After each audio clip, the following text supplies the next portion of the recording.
Hey guys, today's video is something I think many of you will find helpful, especially if you're considering making the switch from Windows to Mac. When I first made the move, I found a few things that I just didn't know would be different. Some things were quite obvious in hindsight, but figuring out a few of these took some time after being a Windows user my whole life. So I'm sharing these experiences and solutions with you so you can skip the trial and error. The first thing I didn't know is that you can't just plug in any external SSD or hard drive you've been using on your Windows PC and plug it into your MacBook and expect it to work. This is because of different file formats. Windows often uses a format called NTFS for its external drives, while Mac uses HFS Plus or APFS. Unfortunately, Macs can read but not write to NTFS drives, which was the format of my external SSD. So to be able to use my external SSD on my new Mac, I had to copy all of the files over to my Windows PC and then reformat the external hard drive to a format called exFAT, which is compatible on both Windows and Mac. So this was a little time consuming, but now it's all sorted. I can use my external SSD on both my computers. You might be surprised to learn that plugging in your Android phone to your brand new Mac won't magically transfer your files. I just wanted to be able to plug my phone in via a USB cable to transfer my files quickly and easily. But my Mac wouldn't recognize my phone. So how do I actually get my files from one device to another? For now, my workaround is to plug my external SSD into my phone, transfer the files to the SSD, and then transfer them back to my Mac or just work off of my SSD. I've made a video demonstrating these steps, which I'll leave a link in the description below. Another alternative is using Google Photos or Google Drive to transfer the files from my phone to my Mac.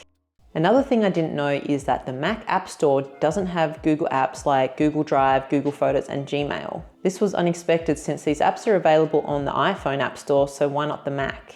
So you can still obviously access these services via the web browser, or what I like to do is create an app shortcut so I can have them on my Mac's dock. So to do this, go to your Google Chrome browser, or you can also do this in Safari.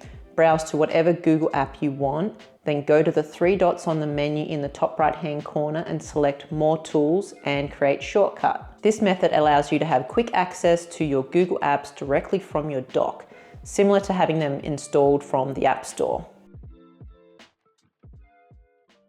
I always thought Windows had all the variety when it came to software and apps, but I was surprised at how many great apps are available on the Mac. After exploring the App Store and apps like Setapp, I found that there are tons of high quality applications available for pretty much anything you can think of. Before we dive into the next thing I didn't know, I just want to take a moment to thank Setapp, today's video sponsor. If you're not familiar with Setapp, it's an app subscription service that gives you access to a curated collection of over 240 high quality Mac apps. For a single monthly fee of $9.99, you can explore and use as many apps as you want. Plus, if you want to get a 30-day free trial instead of the standard 7 days, I'll leave a link in the description below so you can see if it fits your needs. Let's talk about some of the standout apps included in Setapp that I personally use and love.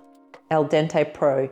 This app is a lifesaver for your MacBook's battery health. It allows you to set a charging limit to avoid overcharging your battery, which can significantly extend the lifespan. It's simple to use and incredibly effective. Bartender. If you're like me and have a cluttered menu bar, Bartender is the perfect solution. It lets you organize your menu icons, hiding those that you don't use frequently, and keeping your workspace looking clean and efficient. Clean My Mac X. This app does a fantastic job of keeping your Mac in top shape by removing junk files, monitoring your system's health, and providing easy to use optimization tools. It's like having a personal Mac maintenance team. Usage. This app is excellent for performance management.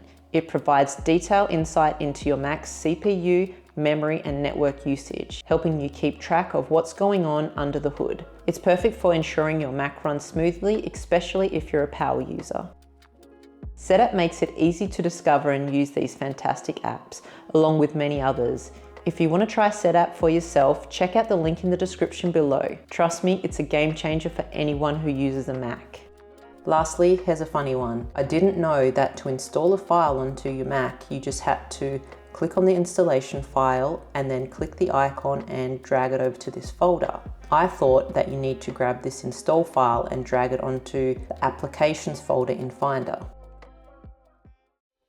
So those are the 5 things I didn't know when switching from Windows to Mac. So I hope you found this video helpful, especially if you're thinking about making the switch from Windows to Mac, or if you've recently already made the switch. And if you did enjoy this video, make sure you hit that like button and subscribe to my channel, and hopefully I'll see you in the next video. Thanks for watching.